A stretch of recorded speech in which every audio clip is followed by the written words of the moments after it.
Welcome to Table for 92, element number 54, xenon. It's number 54 because it has exactly 54 protons within its nucleus. For xenon, we're cooking up a nice full Scottish breakfast in honor of the Scottish discoverer of xenon, Sir William Ramsay.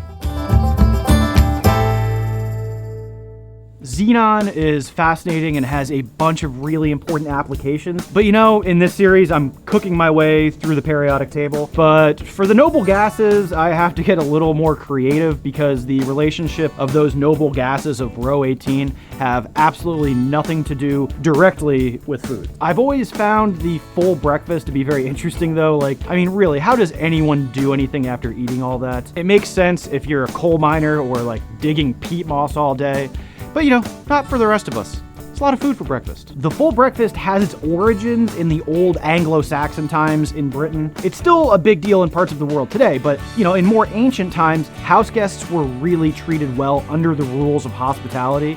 To the point they were treated as they were under the protection of the gods. So really great meals were given out to house guests. So that's kind of the basis for the full breakfast, a really hearty meal for your house guests. And that eventually evolved over time. But this really took off in about the 13th century when the nobility basically became huge foodies and lavish meals were prepared for honored guests. And just as today, how we say breakfast is the most important meal of the day, so did those descendants of Anglo-Saxons in the medieval period. Hundreds of years later though, when the Industrial Revolution was really taking off, the full breakfast transferred to the working classes, where if you were going to be working all day in a coal mine or in a factory or any other really labor-intensive work, you were going to need the calories to sustain that. It seems that in the 1800s, bacon and eggs were added to the full breakfast, but that probably would have been reserved for the upper classes. Eggs were kind of a commodity back then. But today there's a lot more food availability than the 1800s, so the typical full breakfast today is some kind of variation of fried eggs, bacon, grilled tomatoes, mushrooms, bangers, baked beans, black pudding,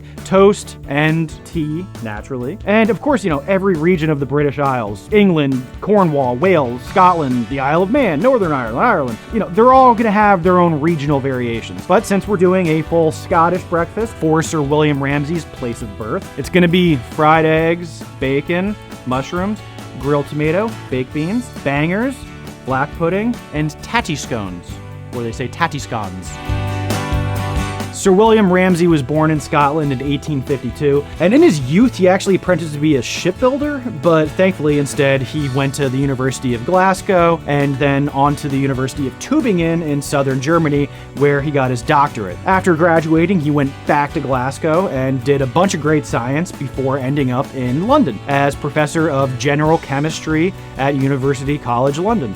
There he would spend the rest of his career. So, I gotta think he had some full breakfast in his day. It was right during the height of his career that the full breakfast was really being, hashed out. So, it could have even been what gave him the energy to do all that great science. Sounds plausible. All right, so now on to xenon and the discovery of the noble gases. First, right off, once again, xenon not found in foods at all. None of the noble gases ever bind with other elements. Well, at least naturally. Chemists have figured out how to get xenon and other noble gases to bind with other elements, but they sure as hell don't want to. Just like the nobility in Europe who were forced to accept democracy. The noble gases find it hard to accept joining with one of those pesky peasant elements. So yeah, the noble elements are named so because, just like the medieval class systems they were born out of, you had a small group of nobles that did not interact with the common folk. So, same on the periodic table. The noble elements will never be joined with a peasant element like fluorine or platinum. Yeah. It wouldn't actually be until 1962 that chemists discovered how to get noble gases to create compounds, and that started with xenon, actually.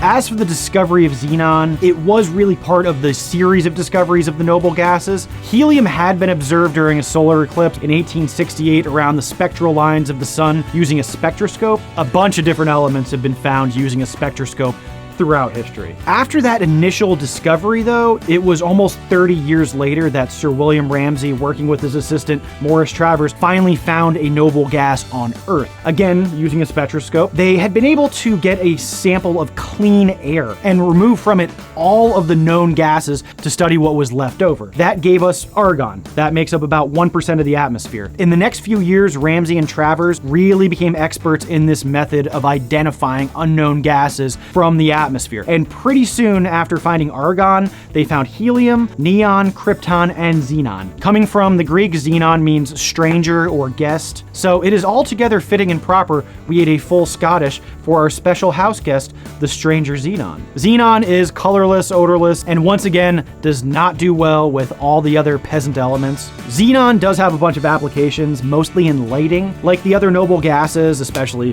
neon, xenon has a brilliant color when excited by electrical discharge, and makes for some pretty groovy blue lighting. But for photographers, xenon is known for its uses in high-speed photography, where the flash bulbs are filled with xenon gas because it's very efficient. It converts about 50% of electrical energy into light. Xenon is used in NASA's space shuttle's ion thrusters because, as you see on the periodic table, it's way down the row of noble gases and has a higher atomic mass and is easily ionized, so it gives the right amount of thrust when its ions are accelerated. Xenon's got a bunch of other uses too, but altogether a really cool element with a really great history, which, I somehow found an excuse to cook a delicious full Scottish breakfast with.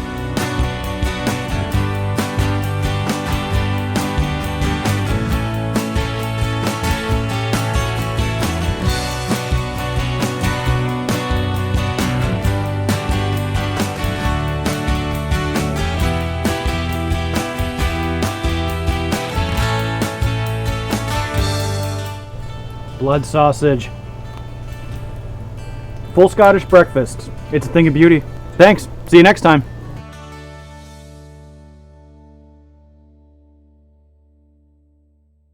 Don't forget, hit that subscribe button because just please do it just for me.